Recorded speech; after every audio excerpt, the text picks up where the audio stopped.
wumvishe uko miliyari z'utunyangingo twagiye dukura. Uriya umusemburo wa dopamine wazamutse. Ubigenza uko ushaka rwose. Uyu munsi ni uwanyu. Murakoze. Kongera usubiremo.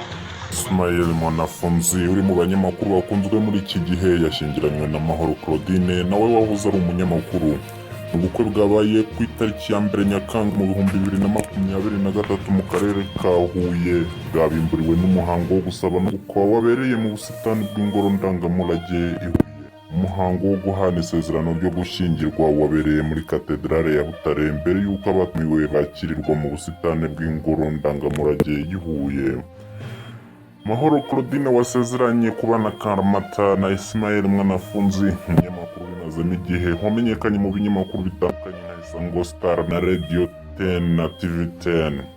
Ismael Mwanafunzi azwi mu biganiro bitandukanye byiganjemo ibyegeranyo yakoreye mu bitangazamakuru bitandukanye birimo Isango Star. Ubu ni umukozi w'ikigo cy'igihugu cy'itangazamakuru RBA. Bisubiremo ubumvishe uko miliyari z'utunyangingo twagiye dukura. Uriya umusemburo wa dopamine wazamutse. Ubigenza uko ushaka rwose. Uyu munsi ni uwanyu. Murakoze. Amakuru mashya TV.